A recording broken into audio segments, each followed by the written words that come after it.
Ah, Magandang umaga sa inyo lahat, ang haliman hapon o gabi. Brother Joy ito ng Karaoke Pananampalataya Katotohanan.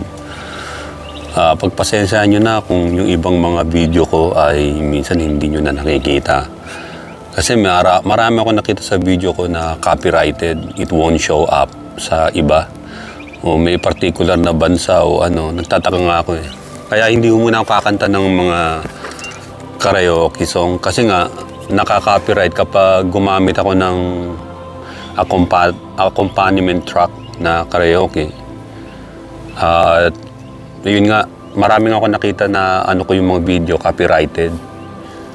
So baka dahil sa yung pitch ng tono nakukuha ko, kala tuloy nila ay ibig sabihin kinaka-copyright ko. So ganun sa YouTube. So sa bagay, hindi naman ako nagbabayad sa kanila at hindi naman ako binabayaran ng YouTube. Ang purpose ko lang po sa inyo ay magbahagi ako ng salita ng Diyos until na sabihin sa akin ng Panginoon na i-stop ko na yung ginagawa ko. So, it's up to the Lord. Ganun pa man ay maraming salamat sa inyo sa mga ngayon pa lang nakakapanood sa Karaoke Pananampalataya at Katotohanan. Kaya karaoke kasi nga kumakanta ako ng mga Christian karaoke song at nag-share din ako ng gospel. Minsan nagigitara ako, pero sa susunod siguro magigitara ako. At gagamit lang ako ng anumang instrumento. Yung nga pala kahit meron akong instrumental na gitara tulad ng ukulele, biglang nag-copyright. Ukulele lang naman yun. Tsaka kumanta lang naman ako sumabay.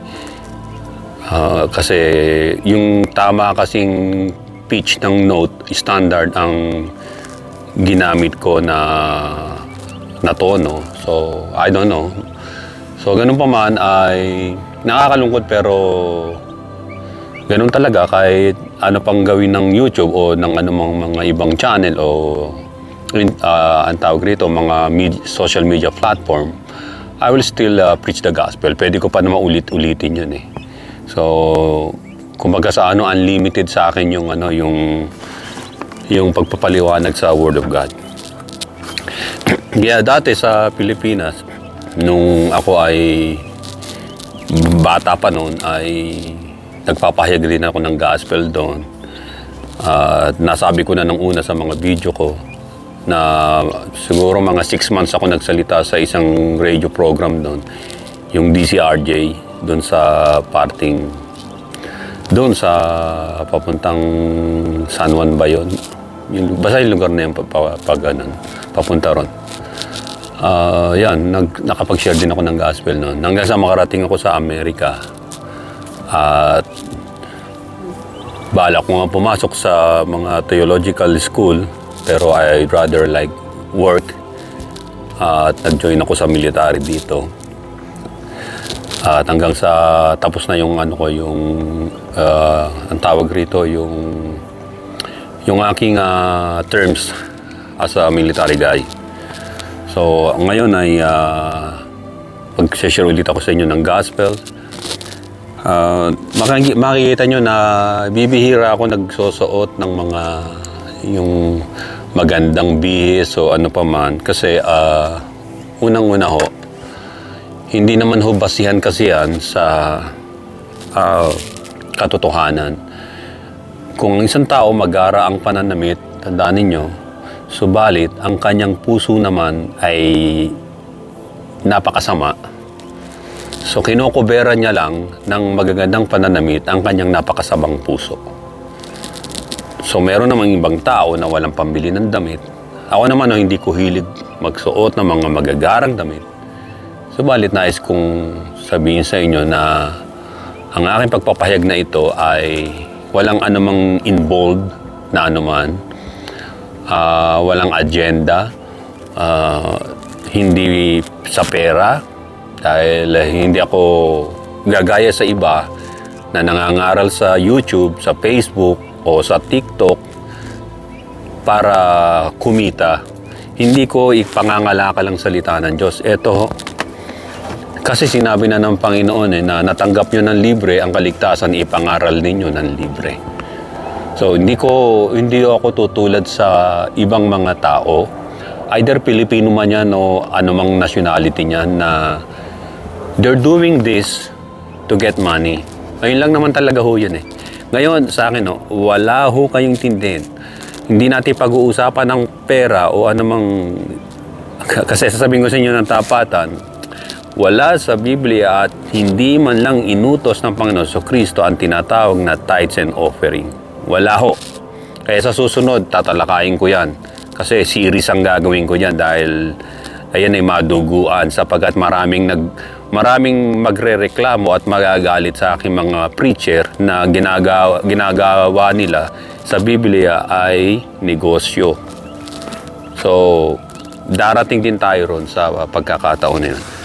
Meron lang akong gustong i-share sa inyo ang Matthew 24, beginning verse 1 hanggang 28. Ang sinasabi rito sa Matthew 24, ito ay ang tinatawag na isang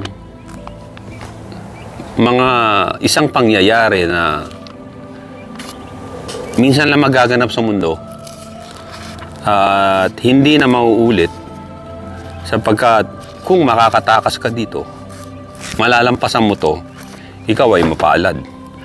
So, basahin ko dito sa Matthew 24. Marami nakakaalam nito ang patungkol sa huling araw o huling panahon. Verse 1 ng 24, basahin ko. Ang sabi rito ng verse 1, "And Jesus went out and departed from the temple, and his disciples came to him for to shew him the buildings of the temple." Yung temple na yon, yun yung ipinatayo ni King Hero the Great. So about 40 years in the making yung building na yon. Yung second temple ng mga Jew. Yung first temple na pinatayo ni King Solomon, di ba sinira yon ng mga Babylonians, Persians, Greeks, sinira yon. Second temple, ito'y pinatayo ng tinatawag ng mga dynasty na tulad ng mga itong mga Herodians siya, mga dynasty nila. Kaya sinabi ng Panginoon, di ba, destroy this temple and I will build in like in 3 days. Sabi ng mga Hudyo, 40 years ipinatatayo yan, still going on pa, ginagawa. So dito, yung templo na yon, nakita ng mga alagad at sinabi sa Panginoon, look at that, ang ganda, di ba? Yung mga man-made. Sumagot si Jesus Christ na ating Panginoon. Kasi dalawang bagay lang ang pwede nating gawin eh. Humanga tayo sa ginawa ng tao o humanga tayo sa Panginoong Jesucristo sa kanyang mga aral. Yung mga alagad, humanga sila dun sa mga structures na yon na ginawa ng mga engineers ni Herodes, pero sumagot ang Panginoon. Sabi niya sa verse 2, "And Jesus said unto them, See ye not all these things? Verily I say unto you, there shall not be left here one stone upon another that shall not be thrown down." Sabi ng Panginoon, nakikita nyo mga yan. Sinabi ng Panginoon sa kanila, nakikita nyo ang mga yan, di ba? Sinasabi ko sa inyo na walang matitirang bato na nakapatong sa kapwa bato, ang lahat ay gigibain. Kaya nagulat sila. Paano mangyayari yun? Nangyari yung prophecy ng Panginoon 70 AD nang sinalakay ng Romans sa pamumuno ni Titus na kaibigan ni tinatawag ni Josephus, ni Flavius Josephus, na sumulat ng history ng Jewish people at yung Christianity na nasaksiyan niya yung mga Christians, early Christians noon.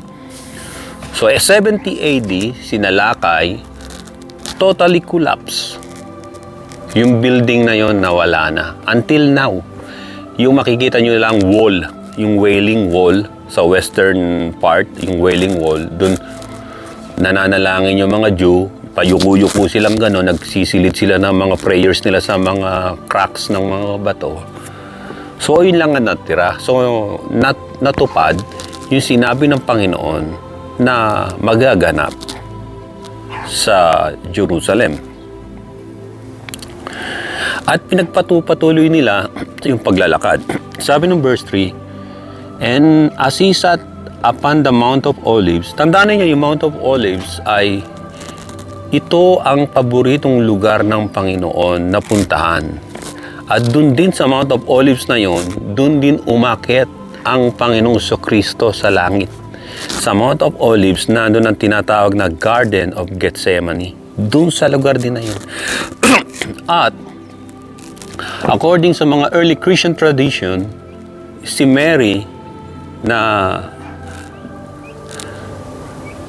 mother ng Panginoong Kristo sa pagkakatawang tao, before na magkaroon ng tinatawag na Great Persecution si Nero, about 68 AD, before the Great Persecution, si Mary ay matanda na, and then she requested John, ang nag-aalaga na sa kanya si Apostle John.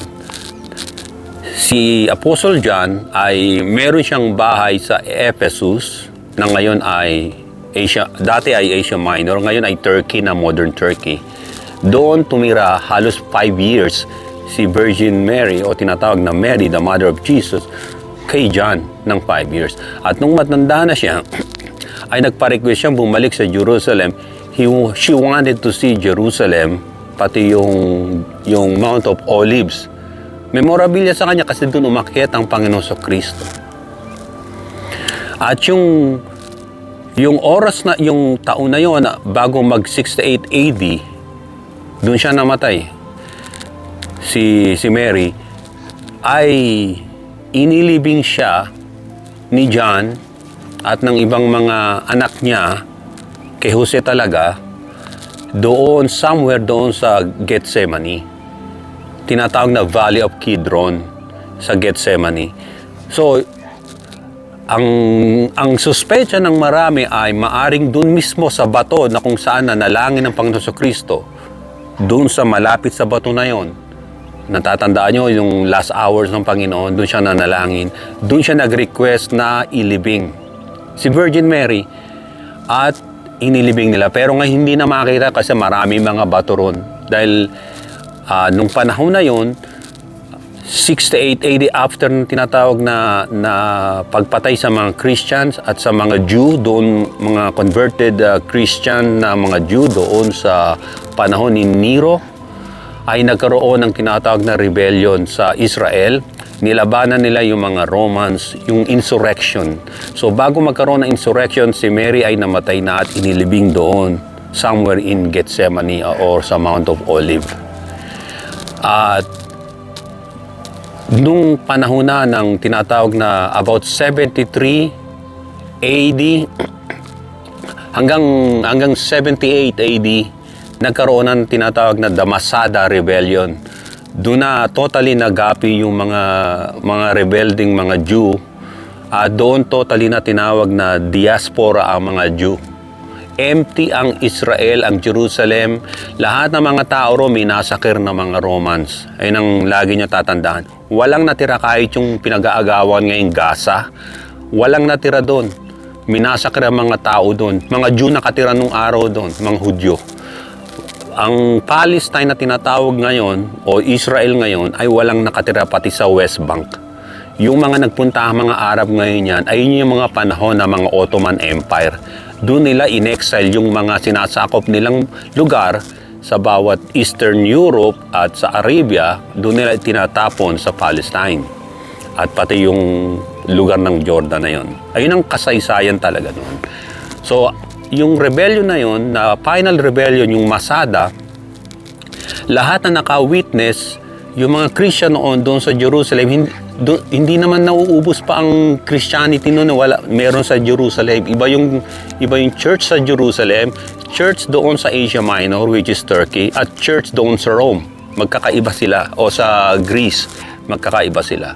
Yung nandito sa Jerusalem, nung totally na sinalakay ng Rome, minasakre lahat ng mga tao, either Christian or Jew, ay napatay nila lahat at wala nang nakakaalam kung saan ang eksaktong lugar ng pinaglibingan kay Maria na ina ng Panginoong Kristo sa lupa dito sa laman. So wala na nakakaalam until now. Maging ang nangyari kay John after na sa island of Patmos, yung makakita siya ng Revelation, sinulat niya yung Book of Revelation. Yun ang huling sinulat niya. Sumulat siya ng 1 John, 2 John. Ang sinulat niya muna, Book of John, 1 John, 2 John, 3 John, and then Revelation. Si John talaga sumulat nun dahil siya ay nakakaintindi siya ng Koine Greek. So makikita ninyo roon sa panahon na yon na ang kasaysayan ng Jerusalem ay inilagay ng Panginoon sa isang palatandaan na kung saan bago siya muling pumarito ay magkakaroon ng mga palatandaan. So yung pagkawasak ng templo sa Jerusalem ay na-fulfilled noong 70 AD. At yung mga disciple, they keep asking about sa last days. Kasi exciting yun eh. Tanungin mo ang Panginoon kung kailan darating ang araw na yun. Kasi we're looking for the future beyond yung present natin. So it's a future. Kahit ako eh, I'm very excited kung anong magiging tayo o yung future natin when Jesus Christ our Lord ay bumaba rito. At ano na ang magiging natin. Alam natin, we're gonna be like angels na wala nang kamatayan at hindi na mag-aasawa, hindi na mapo-fall in love sa kapwa-tao sapagkat inalis na ng Diyos ang ganon ay pinalitan na tayo ng tinatawag na glorified body. So dito nagtanong sila, sabi rito, tinanong nila na dun sa Mount of Olives, nagtanong yung mga alagad. Ang sabi niya, tell us, when shall these things be? And what shall be the sign of the coming and of the end of the world? There were two things na gustong malaman ng mga alagad at ako rin, gusto ko rin malaman at kayo rin. Unang-una ang tinanong ng mga alagad, Lord, we want to know. They're asking about two different things.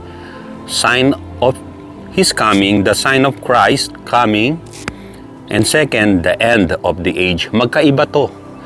Yung sign ng pagdating ng Panginoon Kristo at yung kawakasan ng age o let's say panahon. Yun ang sinasabi, kawakasan ng panahon.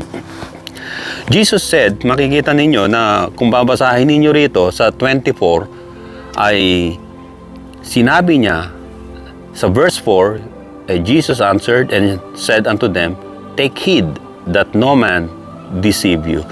Number one, na sinabi ng Panginoon, ang magiging mga palatandaan o ang palatandaan, the sign of Christ coming dito sa earth ay, number one is deception, fraud, and scam. Yung mga scamming, yung mga nagpo-fraud at nag-i-scam, deception yon.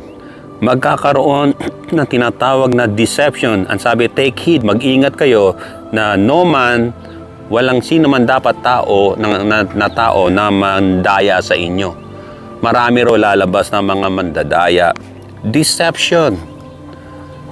Makikita nyo, ang mga tao ay nadideceive sila, nadadaya, nagogoyo kung tawagin, nai-scam sa pag-ibig, nai-scam sa negosyo. Hindi lang yun, nai-scam pati kaluluwa ninyo. Akala nyo totoo yung sinasamahan ninyo kung marami sila. Nasabi kapag umanib kayo sa aming samahan, sa aming iglesia, kayo maliligtas. There's nowhere in the Bible that you can find any verses na sinabi ang salvation ay sa pag-anib. Wala. If you confess with your mouth that Jesus Christ is your Lord and Savior, the Son of the living God, that God became flesh, you will be saved. Yun ang tunay na message na sinabi ng Panginoon. So deception ay nang unang-una. Nagkalat ang mga deceptive works and mga cunnings o yung mga gawa ng mga tao. Kahit sa produkto, madideceive kayo. Marami dyan, yung halimbawa, yung Nike, binebenta sa mga, halimbawa, Quiapo, Baclaran, Divisoria, yung mga bangketa, gawa ng mga, kung sino-sino mga basta fake. Yung Nike, di ba? N-I-K-E. Ayun, Nike. N-E-K-I. Nike. Tapos, may check. So, makikita natin, nakakatawa lang eh. Meron pa ako nakita noon, yung Adidas, naging Abibas. So, unang tingin mo kasi, kapag kayo mga kapatid, ay hindi ninyo pinupuna ang letra, hindi ninyo pinupuna ang lahat, pati mga design, maloloko kayo, di ba? Kasi fake yun eh. Fake yun eh. Ganon din sa Biblia. Where if you didn't search, yung sinearch out ninyo o iniskan ninyo lahat ang mga katotohanan, ang ginawa lang ninyo, oo lang kayo ng oo sa isang tao. Kahit sa akin eh, huwag kayong huwag lang kayong umoo. You better read the Bible. You better ask the Holy Spirit to guide you. At yung sinasabi ko rito, and then you will know the truth, and the truth will set you free.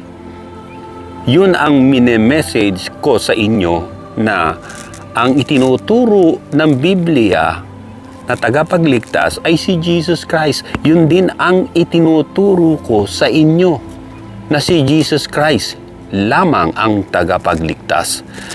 So, yung religions, ang sabi, maglalabasan sila and they will deceive people. They were gonna use the name of our Lord Jesus Christ. Sabi ng verse 5 ng Matthew 24, sa verse 5, "For many shall come in my name, saying, I am Christ, and shall deceive many." Maraming lalabas sinasabi, ako yung Kristo, ako yung anak ng Diyos, sasabihin nila yan. Ako yung anointed Son of God. Si Jesus Christ lang ang Son of God, tandaan ninyo. At kapag may isang taong nagsabi siya yung anointed, huwag kayong maniniwala, sapagat Jesus Christ said, "For many shall come in my name," verse 5 ng Matthew 24, "saying, I am Christ, and shall deceive many." Marami silang madi-deceive. Are you the one who been deceived by these people? You better know the truth, so that yung truth ay mapalaya ka, mapakawala ka sa tinatawag na chain of deception. Ang sabi, they will deceive many. And then, meron ding deception sa mundo na sabi ng Panginoon, take heed no man deceive you. Technological advancement, deception. Yung technological advancement na ito, makikita nyo sa verse 6, "And ye shall hear of wars and rumors of wars. See that ye be not troubled, for all these things must come to pass, but the end is not yet." You will hear. Sino ang nagbabalita ng mga hearsay? Sino? Mainstream media. Mostly sa kanila ay mainstream media. Sino pa? Yung makikita ninyo sa mga Facebook, yung mga fake news kung tawagin, yan ang sinasabi na merong technological advancement na ginagamit ang deception. Maging sa mga yung mga technology natin ginagamit na hindi naman pala accurate yun ay deception. At sa deception na yon ng mga technological advancement, doon nagkakaroon ng tinatawag na misunderstanding, kasi nga ginugulo nila hanggang sa pumasok ang alin? Proxy war. Magkakagera na ang mga tao kasi ay magagalit na yung populasyon dahil sa sinabi ng isang mainstream media na kasinungalingan at ng ibang mga taong gumagamit ng social media accounts nila, mga fake news, magkakaroon na ng chaos. Doon papasok na yung mga proxy wars. Doon na papasok yung mga cyber wars. Doon na papasok yung tinatawag na alam nyo ba yung ginagamit pa nila yung GPS, Global Positioning Satellite. Lilituin nila ang mga tao kung saan maraming mga kaguluhan tulad na nangyayari dito sa Los Angeles, California, na sinasabi ng mga fake news na peaceful daw yung rally na yung paanong peaceful? Binabato yung mga pulis, sabog yung ulo ng isang pulis, basag ang mukha ng isang pulis, basag-basag yung mga sasakyan nila, niransak yung mga 7-Eleven doon, yung mga store, ninakaw lahat ang mga dapat manakaw nila, nagnakaw ng mga iPhone, cellphone sa mga cellphone stores. So makikita natin, ito ay kagagawa ng tinatawag na deception. These people have been deceived by Satan at ginamit ang social media, ginamit ang mainstream media ng diablo. At hindi lang yon, ginagamit din yan ng mga politician para sila ay makagawa sila ng maling hakbang nila sa desisyon nila sa kanilang gobyerno. Jesus said, kapag nangyari daw ang mga ganon, don't be troubled. Huwag kayong matroubled. Laging sinasabi ng Panginoon yan sa atin, don't be troubled. Naalala ninyo yung mga alagad. Nagtatravel po sila doon sa Sea of Galilee, pupunta sa kabilang lugar ng Galilee o Decapolis, yung mga lugar na yon. Malapit doon sa West Bank doon. Bigla na lang magkaroon ng squall, yung malakas na bagyo. Parang sa Samar, tumaas ang tubig. Nagpanik sila. Sigawan sila lahat, ginising nila ang Panginoon, Lord, you don't care? Lulubog na tayo, natutulog ka pa dyan. Ang ginawa ng Panginoon, tumayo siya. Hindi niya muna ni-rebuke yung mga alagad niya, tandaan nyo. Pinahupa niya muna yung bagyo o yung squall. Tumigil. And then sa kanya hinarap yung mga alagad. Wala kayong pananampalataya sa. Nandun na nga ang Panginoon kasama nila Kaya sinabi ng Panginoon, di ba, na asan ang inyong pananampalataya? So, huwag tayong matatakot kapag dumating ang oras na yon. Tulad ngayon, don't be scared or matakot kayo. Don't be troubled. Kasi ang sabi ng Biblia, di ba? Kapag may trouble tayo, ay sa Panginoon natin ibigay ang trouble na yon. Kasi alam nyo, hindi tayo mga troubleshooter pagdating sa mga tinatawag na tulad ng problema na ganon. Meron tayong takot, depression. Who's gonna fix your problem? Magto-troubleshoot niyan. Ang Panginoon Kristo. He can fix anyone na meron tinatawag na problema sa buhay niya. Kung na-try mo na ang mga medicine, lahat, na-try mo na yan, doctors, lahat, why don't you try Jesus Christ? Ask our Lord Jesus Christ to come into your heart para siya ang mag-rule sa iyo, sa iyong heart and sa iyong mind. Jesus Christ said, don't be troubled because all these things must come to pass. Dapat mangyari. Ang mga nangyayari sa mundong ito na mga mayroong masasamang epekto, all these things must come to pass. Sinabi sa atin dapat yun yung tandaan na mangyayari ito. May mga tao na sinasabi nila, uy, sana, bakit nangyari yun? Dapat hindi pinahintulutan ng Diyos yun. Isipin nyo na lang kung lahat na lang sasabihin ng Panginoon, hihintuin ko yan lahat. Eh di ang mga tao, di pakuya-kuya-kuy na lang sa mga bahay nila. Kinabukasan, gagawa na naman ng kasalanan. O, nandiyan naman si Kristo, kuya-kuy na naman. Hindi. Jesus Christ said, all these things must come to pass. Lahat na nangyayaring trouble sa mundo must come to pass, dapat mangyari dahil ito yung tinatawag na sign of Christ's second coming. Not the end yet ang mga nangyayari. Ang mga nakikita nating gulo, riots, wars, and rumors of wars,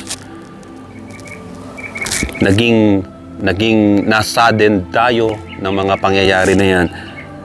Ang sabi, remember, this is not the end yet. Hindi pa. Magkakaroon pa ng tinatawag na mga global positioning of powers ang mundo, ang bawat bansa. Kung saan sila magiging powerful sa pamamagitan ng pagkakaroon ng mga nuclear weapons, magkakaroon ng technological advancement. Yang mga bagay na yan ay yan ang tinatawag na dapat mangyari. Magkakaroon ng mga alliances sa mga military, magkakaroon ng mga tinatawag na labanan nation against nation, hindi lang sa Olympic kundi sa mga cultural, sa paniniwala nila. At hindi lang yun, maging sa mga armamento, sa mga arms, sa mga puwersang militar, kingdom against kingdom. Yun ang maglalaban. Magkakaroon din ng mga diseases, famines, tagutom, pestilence, yung mga peste ngayon, sa mga pagkain ay pumupunta yung mga peste na yon. Magkakaroon ng mga earthquakes, sinabi ng Biblia. At sa verse 8, ang sabi rito, this is just the beginning of sorrows. Beginning of sorrows, depression. Marami ng depression ang dumating sa mundo, maging sa Amerika.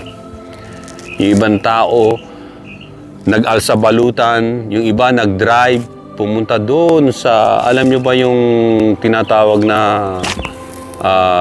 yung mga minahan, kuweba, doon sila tumira kasi libre. May tirahan na sila, tapos kukuha na lang sila ng tubig sa mga batis doon. Ganon noon. Tumitira sila sa mga malalapit sa ilog, nangingisdaan na lang sila. So ang buhay noon, marami ng depression na nangyari sa mundo, maging sa Amerika. Subalit ang binabanggit ng Panginoon na siyang sign of Christ's coming, which is a different one.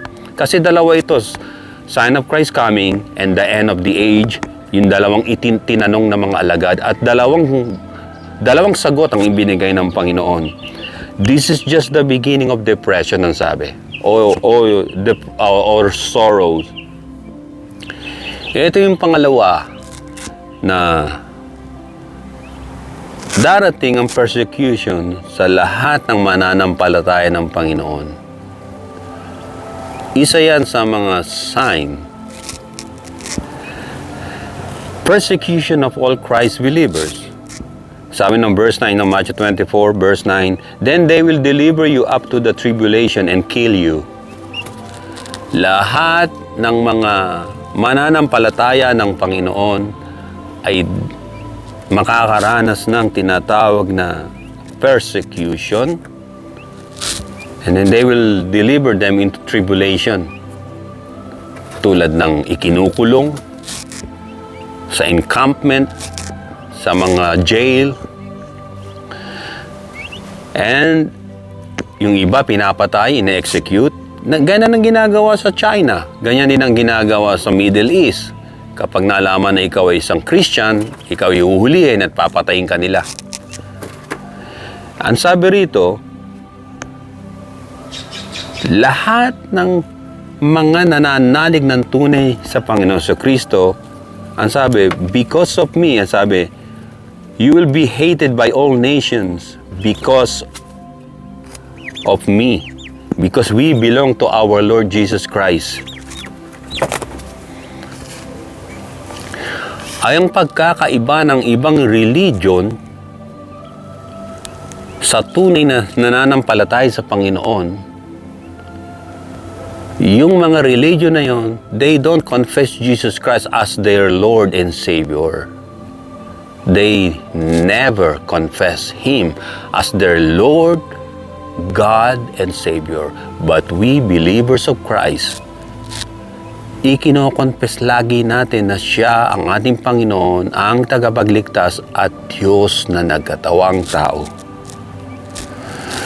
Anong sabi ng Biblia sa panahon na yon na magkakaroon ng persecution sa lahat ng mananampalataya?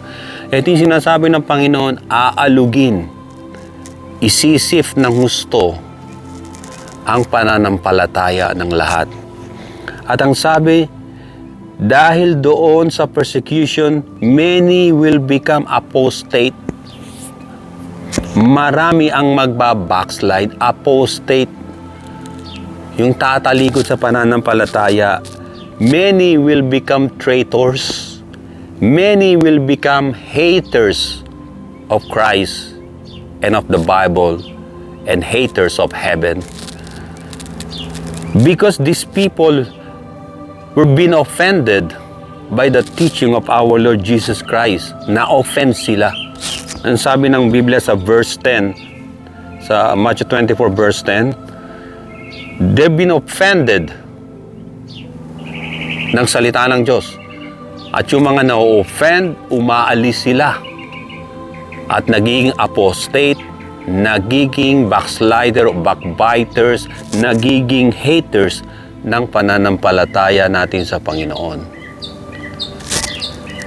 Dahil ang isang tao, kapag very offensive sa kanya na si Jesus Christ ay Diyos na nagkatawang tao at siya lamang tagapagligtas, ang sabi ng Biblia, that man is a traitor, apostate, backbiters, backslider, and he will sell you to the enemy. Sa loob ng tinatawag na Christendom, many false prophets will come up or appear and deceive many. Sa tinatawag na Christianity, yung circle ng Christianity, many false prophet will come out. Doon mismo lalabas. Doon mismo. Kahit sila nung araw ay nagpe-praise the Lord, nagwo-worship, and then pag lumabas na sila roon, malalaman ninyo ang tunay nilang kulay, ang tunay nilang pagkatao, yun pala ay sila ay after the image of Satan. Lawlessness will abound. Sa panahon na yon, wala nang batas na pairalin ng mga tao. Anarchy. Tulad sa Los Angeles, ilang beses na yan, noong 2020 rin, di ba? At ngayon, at hindi lang sa ibang state, ayaw nila na may batas. Gusto nila chaos. Gusto nila anarchy. Lawlessness will abound.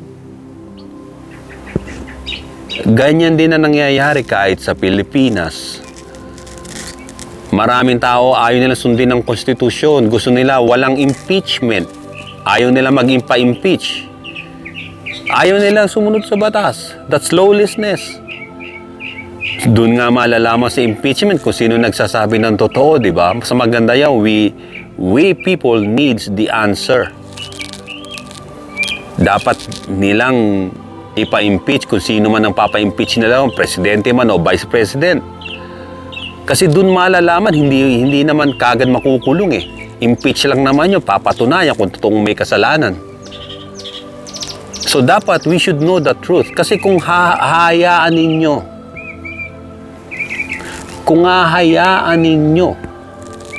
na yung lawlessness ay lumaganap doon sa isang bansa tulad ng Pilipinas, and the people won't gonna follow any more law. Anarchy na kagad yan. So if you want a peaceful government,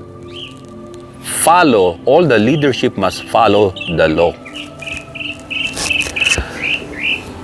At ang sabi ng verse 13, Jesus Christ said, sa mga binasa niya, sa lahat ng mga sinabi niya na kahindik-hindik sa mangyayari, but he who endures to the end shall be saved. Ang sino man na mananatiling tapat hanggang wakas ay siyang maliligtas. Siya yung ligtas. Dahil sa nangyayari sa mundo, anumang hirap ng buhay, hindi mo ipinagkanulo ang Panginoon. Ang sabi ng Biblia, but he who endures to the end shall be saved. Ikaw ay ganap na ligtas. Tunay nga na ikaw ay ligtas, kapatid. At sabi ng verse 14, this is the last call of God to mankind. Yung sinasabi ng verse 14. And sabi ni Jesus Christ natin Panginoon, and this gospel of the kingdom will be preached in all the world as a witness to all nations, and the end will come. Pag nangyari na yon, natapos na yung mga turmoil sa mundo, and then Jesus Christ said, this gospel will be preached in all the world as a witness to all the nations, and the end will come. Ano yung end na mawawakasan na yun? Matatapos na. Yung era na merong kaguluhan. And then another page of era. May another era na naman sa mundo. Yung era na yon, ipapangaral ang gospel, di ba? And the end will come. Ito na yung second part na sinasabi ng Panginoon na the end of the age na. Ang una niya palang sinabi sa the sign of the second coming, and then this is the end of the age na. Papasok tayo sa bagong era. Dahil natapos na yung turmoil na yon, magkakaroon ngayon ng tinatawag na peace, mapayapa. At maraming mga tao ang gusto ng kapayapaan na matapos yung mga salot na nangyari na yun. This is another page.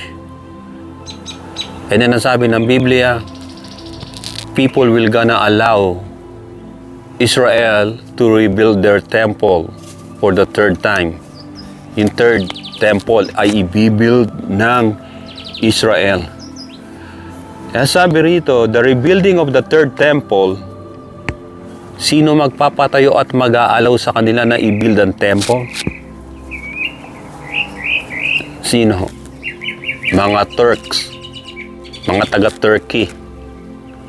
Tandaan ninyo, yung tinatawag na templo ni Satan ay nandoon sa Turkey. Maging sa Book of Revelation. Hindi maaalis yun. Ang Turkey ay member ng NATO forces. Yung mga NATO countries, sila ay mas pinakamaraming air force kaysa sa Amerika. At dito hahayaan nila sapagkat yung Antichrist, tandaan ninyo, ay meron siyang prototype Jew DNA. Lagi niyong tatandaan yan. Ang Antichrist ay hindi manggagaling sa China, hindi manggagaling sa India. Maraming lalabas na mga Antichrist. Mga small Christ, Antichrist, kung tawagin. Pero this one, the big Antichrist, the man na binabanggit dito ay siya ang magre-rebuild ng third temple. Matthew chapter 24 verse 15. When it happened, this is the abomination that causes desolation, the ruler standing in the holy place of Jerusalem's temple, sa Temple Mount, ito ang Antichrist. Akala ng mga tao, peace na lahat, mapayapa na matapos ang dilubyong nakaraan. Hindi. Sign pa lang yun ng pagdating ng Panginoon. And then this is the another page, the end of the age or the end of times. At sa end of times na ito, dito lang darating si Jesus Christ na ating Panginoon. Lalabas muna ang Antichrist. Ang sabi rito, kapag lumabas yung Antichrist na yon, tatayo siya sa templo at sasabihin niya na he is worth than the God of the Jewish people at God ng Christianity o God ng mga Christians na si Christ. He will exalt himself above all gods. Bakit? Dahil meron siyang tinatawag na military might. Hindi siya sasawayin ng mga European Unions, maging ng Amerika. Kasi siya ngayon ang tinatawag na makapangyarihan bansa, may military advancement at technological advancement, ang Turkey.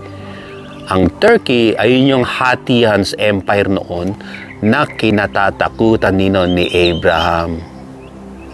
Doon sa parting norte, hindi na siya pinapunta ng Diyos si Abraham doon. Yung boundary hindi na pinasakop kay Abraham. Sa lahat ng bansang sinakop ni Abraham ng mga anak niya, ang kinatakutan nila ay Asia Minor, which is Turkey. Marami nang humawak sa Asia Minor. Nandyan yung mga Greeks, mga Romans, mga Persians, Iran, Persians, Romans, nagkaroon ng Ottoman,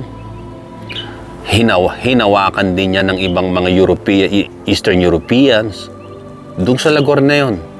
Kaya makikita natin na ang mga tao ron ay yung DNA nila is messed up. Pero yung Antichrist, sinabi na rin ng Old Testament na isa sa tribo ng Israel, kundi ang tribo ni Dan na nasa parting norte, prototype Jew, ay magiging leader ng mga Turks. At sila, dahil siya yung Hudyo, ay tatanggapin siya ng Israel para i-rebuild ang Third Temple. At yung mga Arab countries ay aaprubahan siya. Aalisin nila yung Dome of the Rock doon ng mga Muslim para magkaroon ng long-lasting peace, di ba? Peace without Christ yun.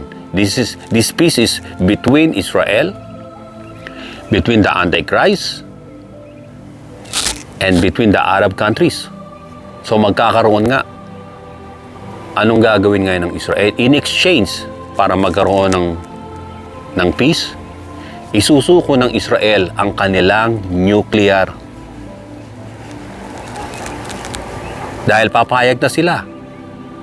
They believe yung leader na yon na merong dugong Hudyo, they thought he is the one who gonna save them. Mangangako yung leader na yon na poprotektahan ng Israel. He will act like God, yung leader na yon.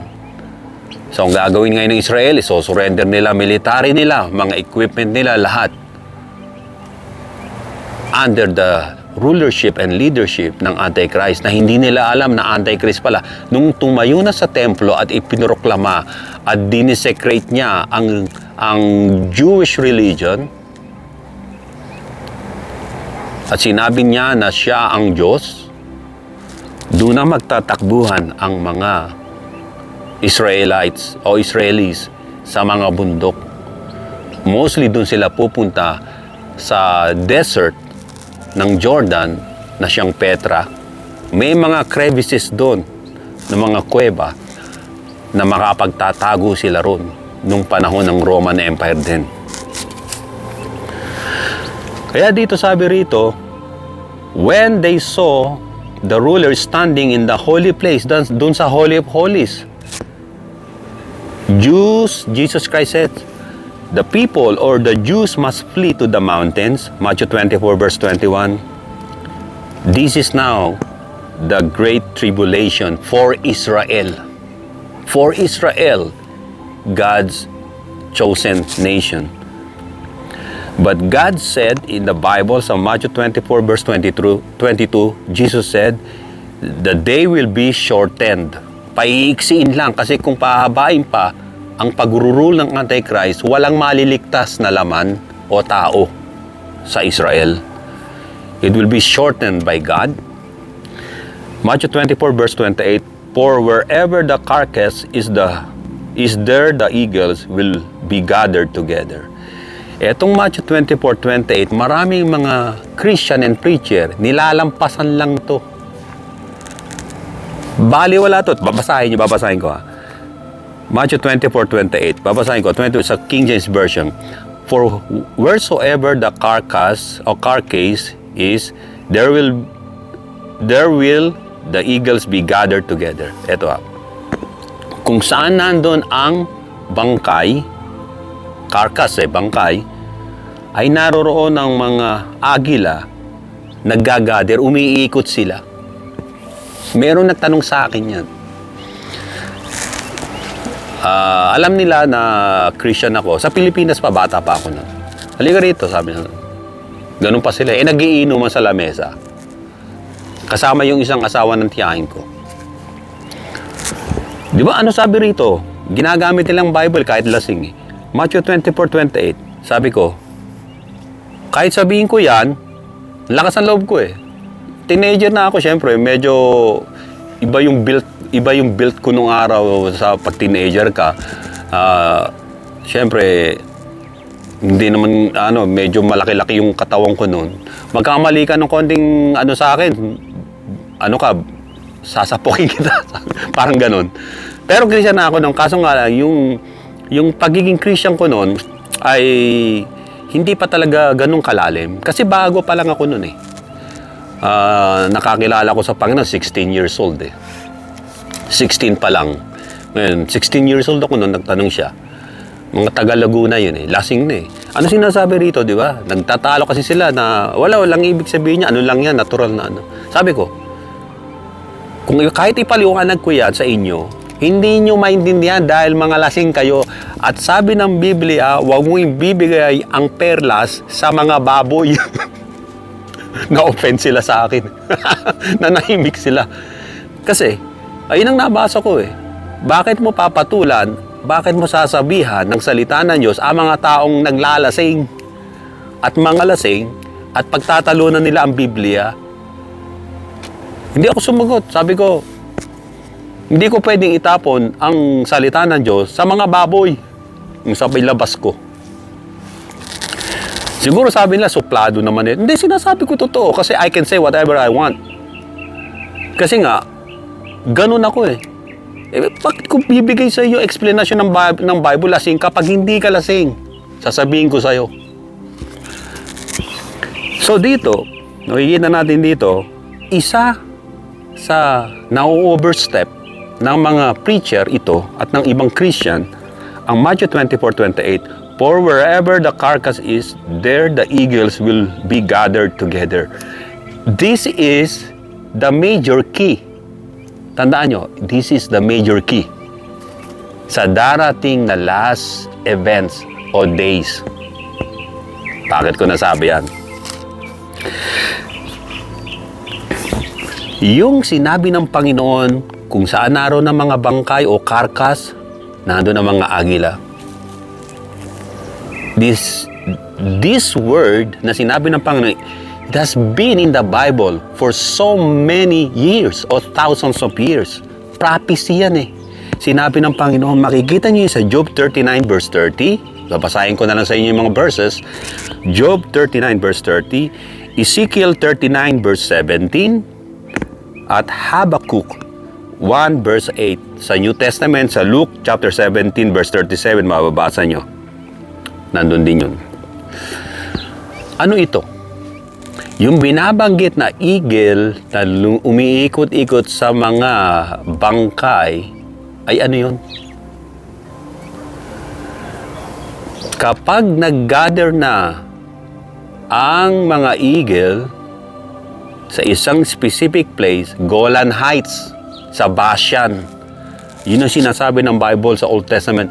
When the Israelites step in and conquered the Bashan, yung Golan Heights. Yung Golan Heights, nakuha na nila, naagaw na nila sa mga Syrian at hindi nila ibabalik yun.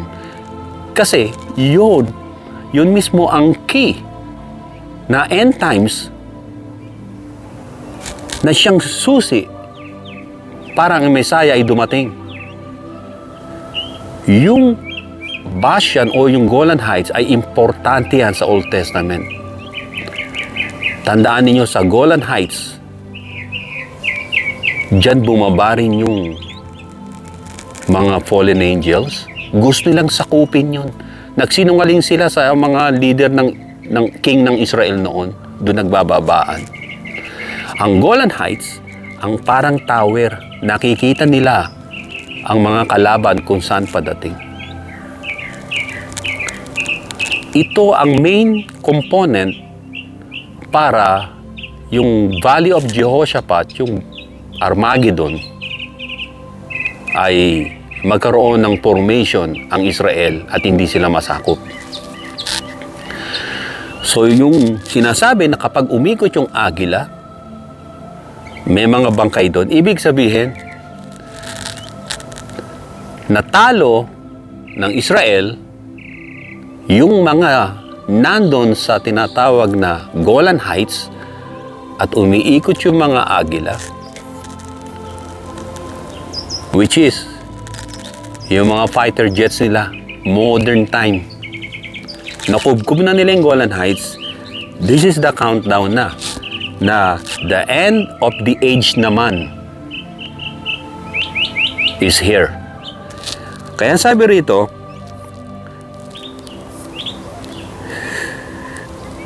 for wherever the carcass is, there the eagles will be gathered together. This is one of the sign. Ang lugar na ito, na umiikot yung mga agila, ay Golan Heights na nakuha na ng Israel. At ang sabi ng Biblia, after the Jewish tribulation, immediately after the Jewish tribulation of those days, the sun will be darkened and the moon will not give its light. Kapag yung Antichrist nando na, sinakop na yung Israel, at yung Golan Heights na yun ay kukunin niya para yung Battle of Armageddon sa Valley of Jehoshaphat sa Megiddo ay doon maglaban. Kasi maaagaw sa kanila yun. Tatakbo yung Israel magtatago na sila. Ngayon, yung isang palatandaan na to na yung carcass sa Matthew 24:28 ay nangyari na ngayon, natupad na. Nakuha na ng Israel. Pero sa tribulation, makikita natin dito, immediately ang sabi, after the Jewish tribulation, Matthew 24:29, immediately after the tribulation of those days, ito tribulation ng mga Jew to. Hindi na to tribulation ng buong mundo, na mga Hudyo lang. After the tribulation of those days, the sun will be darkened and the moon will not give its light. The stars will fall from heaven and the powers of the heavens will be shaken. Didilim ang araw, ang umaga, ang gabi, walang moon, magkakaroon ng lunar eclipse, solar eclipse, magkakaduktong, yung mga tinatawag na stars magbabagsakan, mawawala na sa mga tinatawag na orbit, yung mga planets na iba at mga stars, mga galaxy, mawawala na sa telescope, sa mga mata ng mga scientists o ng mga nagre-research.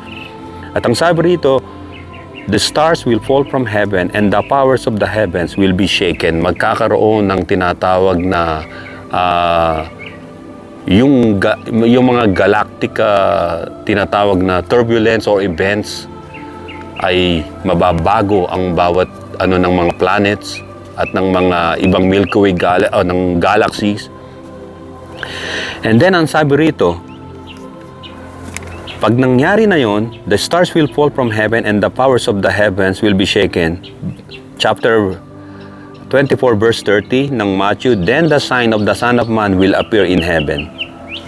Doon na mag-a-appear ang sign of man, ang sign ng Panginoon. Ano ang sign ng Panginoon? Yung unang-una, alam natin yung clouds ay sign niya yun. Pero merong unang-unang sign. Ano yung sign na darating na makikita matapos dumilim ang mundo, walang liwanag, walang buwan, yayanig ang kalawakan? Anong sign na makikita? Anong sign na makikita? May sinabi ang Panginoon, and then the sign of Son of Man will appear in heaven. Anong sign?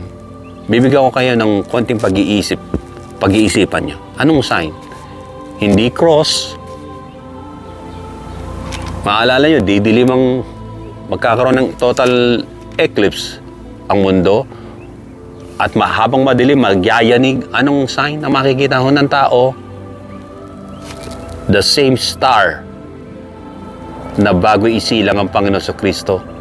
The same star na nakita ng mga Magi sa east. Yun ang makikita, isang star na lumiliwanag.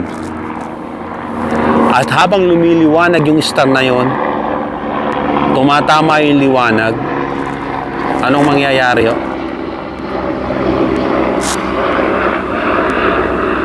And then the Son of Man will appear in heaven. Revelation chapter 1 verse 7, behold, He is coming with clouds. Nasa mga clouds na siya. Kaya makikita ninyo liwanag ng star, yung star mismo, the same star na dumating siya, at yung liwanag noon tatama yun doon sa clouds. Doon mismo sa liwanag na yun, na star na yun, bumababa ang Panginoon. Pababa sa clouds, malaking clouds, big clouds. At yung clouds na yun ay bababa naman sa earth. Yun ang kanyang second coming. The sign of the Son of Man is the same na yung star ay nag-appear. Magkakaroon ng half an hour silence. Revelation chapter 11 verse 15. Tatahimik ang lahat dahil sa nangyayari na half an hour. And then makikita natin dito na yung Star of Bethlehem ay muling makikita at tatama yung liwanag niya sa alapap. At doon sa liwanag na yun, nandun pala ang Panginoon na bumababa. At doon sa alapap, nandun na siya. Nandun na rin yung mga laksa-laksang anghel niya sa mga alapaap. The same nang dumating siya, di ba, umawit yung mga anghel. Nakakita nila sa langit habang yung liwanag ng star ay nakatutok doon sa Panginoong Kristo sa pasabsaban. At nakita ng mga pastol, mga shepherds. At ang mangyayari nito, pagbaba ng Panginoon, i-gather niya ang mga elect niya, ang Israel, in four corners of the earth.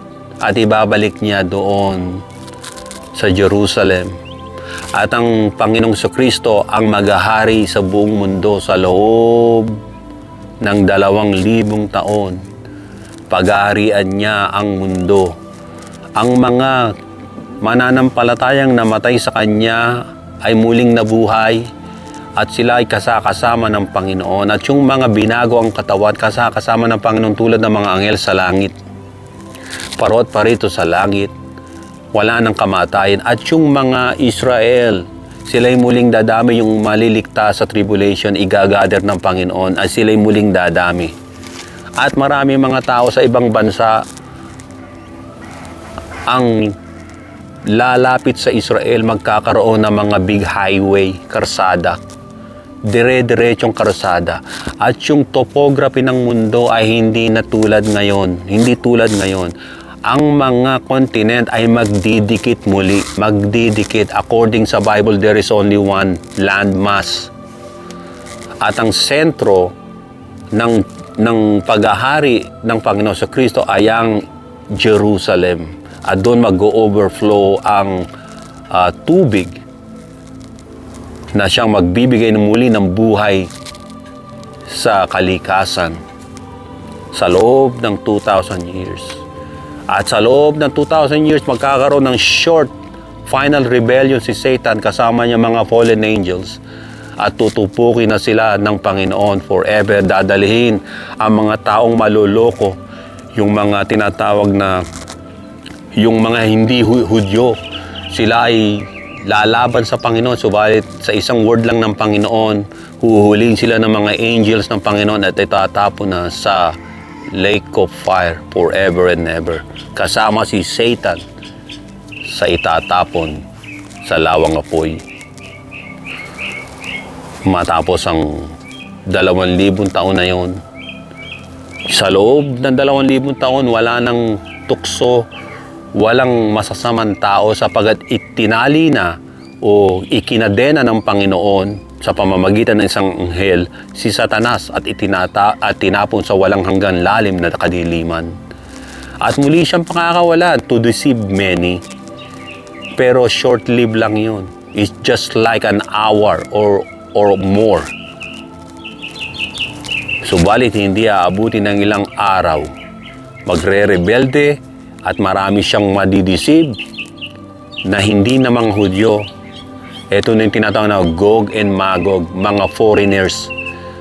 At sila, doon pa lang sa daanan na nilalakaran nila, ay tutupukin na kagad sila ng apoy ng Diyos. Yung mga tao at yung si Satanas at yung iba ay yung mga fallen angels niya itatapon na kaagad doon sa lake of fire. And then, magkakaroon na ng alin? Matatransfer na ang lahat sa kalangitan na siyang tinatawag na New Heaven and New Earth, na nando na yung sentro ng trono ng Diyos. Na bagong langit at bagong lupa na hindi katulad nito na may kamatayan. Doon, ang New Heaven and New Earth ay tahanan mismo ng Diyos na many mansion and many rooms. Mga kapatid, yan ang patunay na ang Panginoon ay darating muli. Anumang kaguluhan nakikita natin dito ay yan ay dapat mangyari. At sabi ng Panginoon, merong nakatakda na mamatay sa sword, merong nakatakda na mabihag. Subalit ang ating dapat na ipanalangin, Lord, I want to stand sa harapan mo na malinis, banal at napatawad sa kasalanan. Humingi ka ng kapatawaran sa Panginoon para ikaw ay makapasok sa kanyang buhay na walang hanggan sa kaharian ng Diyos. Maraming salamat sa inyong pakikinig at kung hindi pa kayo nagsusubscribe, ito po inyong kapatid si Brother John ng Karaoke, Pananampalataya at Katotohanan. Pwede po kayo mag-subscribe. Salamat po. To God be the glory in Jesus' name, and everybody say amen and amen and amen.